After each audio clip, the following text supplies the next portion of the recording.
Rams. I did it last year and won. I'll do it again. 8.5. Oh, man. If it's a quarterback coach weapons league, the Rams are A at all of them. I don't get it. They won last year 10 games with the second youngest roster in the league. And I don't think Seattle's necessarily better. I think they match up well right now with the Niners. They address their defensive needs. Listen, Aaron Donald was really good, but the last two drafts have addressed it very well. They had the most all-rookie selections and did not have a first-round pick last year. It's a really good scouting and drafting organization. They find gems everywhere. 8.5. I think they have a chance to end up in the NFC Championship. That seems criminally low. Jets. Okay. So, the Rams is also an interesting one to me. 8.5 seems wildly low to me. And when they're that low, it makes you think, does someone know something that I don't? Right? It's just like, wait, something seems wrong about this, because how could it be that low? And if it is that low, you're like, all right. And is it Aaron Donald? I don't know. I don't think so. I definitely got over, for sure. I think the Rams will be a great team. I put them in the same category. I've been saying this a lot with all these teams, because I'm talking about all these teams. I put them in the same category as the Packers, the Lions, even the 49ers, the Eagles. Like, I think any of these teams come time playoffs can beat anyone. And they all are more than capable of going on a run. And I think they have big-time players, big-time coaches, both offensively and defensively. Most of these teams all have experience now in terms of how to win in the playoffs.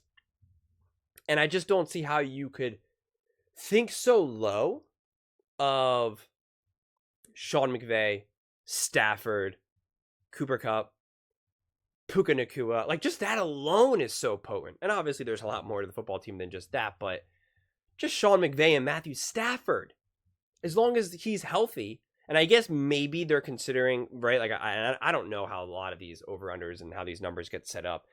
If they try to predict like injury and things of that nature. I assume so, because it's all, scientific. It's both an art and a science.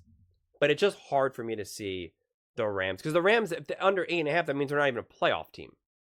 And the truth is that they almost beat the Detroit Lions, who almost beat the 49ers. And I made this joke about the Packers, which means they're all in the same category as one another. They're all capable of beating each other. The Rams could beat the 49ers. The Rams could beat the Detroit Lions. The Rams could beat the Kansas City Chiefs. So the Rams are a good team. Matthew Stafford is a great quarterback. Sean McVay is a great coach. And he's not lost on an island.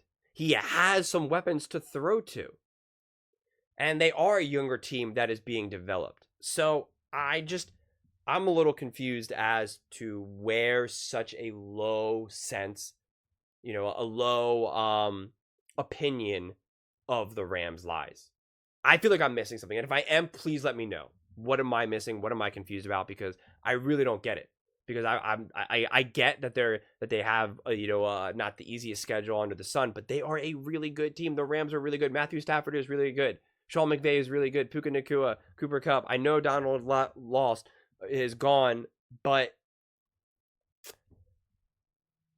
this is defense. Players like Aaron Donald, they both have a huge impact on a game, but also sometimes zero impact on a game. Seriously. They can disrupt things for the offense, but also if your team's offense is humming along, making sure you get that sack or making sure you make it really uncomfortable for the other opposing QB, it only matters so much. Truly. Especially when you're going up against some of these greats. Patrick Mahomes is still going to be Patrick Mahomes. I think when you have a great player like an Aaron Donald, it can really help. It can really help dominate the bad teams and the teams that don't have a great quarterback, the quarterbacks that get easily flustered, as well as the teams that maybe are lacking from an offensive line standpoint. Then a player like Aaron Donald can really disrupt the game. He can have a more dominant impact on the game. But when you're playing against some of the better players, whether it be a Josh Allen, Patrick Mahomes, a Lamar Jackson, I think his impact is a lot less because those players can handle those. Those players can do what needs to be done. And a lot of times those coaches know how to take advantage and how to game plan around those types of things. And that really, really matters. It's the worst teams that can't, so you can feast on those bad teams, not unlike Micah Parsons and the Dallas defense feasting on the bad teams. And then when you come against the good teams, things get a lot harder. So I think it's definitely a loss, obviously, for the Rams. But I'd rather lose a star defensive player than a star offensive player any day of the week. And so that's why I really think that the Rams will still continue to be really competitive, a difficult team. And don't get me wrong, let me emphasize this again. Losing Aaron Donald is definitely a loss. He was a major reason why they won against Joe Burrow and Cincinnati Bengals. But what did the Cincinnati Bengals have? A bad O-line. So he was in a position to be a more game breaker. Give Joe Burrow a better offensive line, Aaron Donald is not going to have that much of an impact. He won't have as much of an impact as he did with a worse offensive line. Not to say that he was going to have no impact. Not to say that you don't need someone like him, because of course you do, but it's just different. There's just different levels of impactability, if that's even a word, that a player can have on a team. And so to me, I think they're saying, like, if he was still playing, because I think I heard this before, that if he was still playing, they would be like a 10-win team.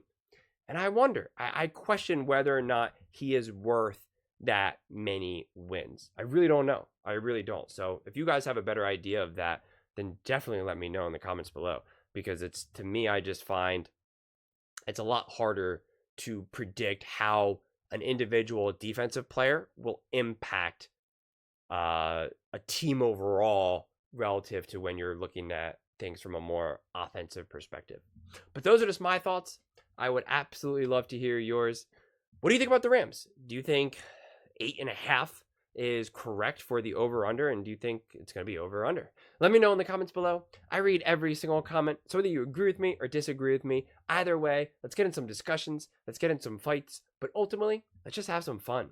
And please do consider subscribing. We are building an amazing community here, and I would absolutely love to see you part of it. I want to build something that we all genuinely feel connected to, something that we're really excited to be part of. I think we're well on our way to doing it. And please don't forget to give this video a thumbs up, as it really does help with the visibility and the algorithm. Thank you so much, and see you next time.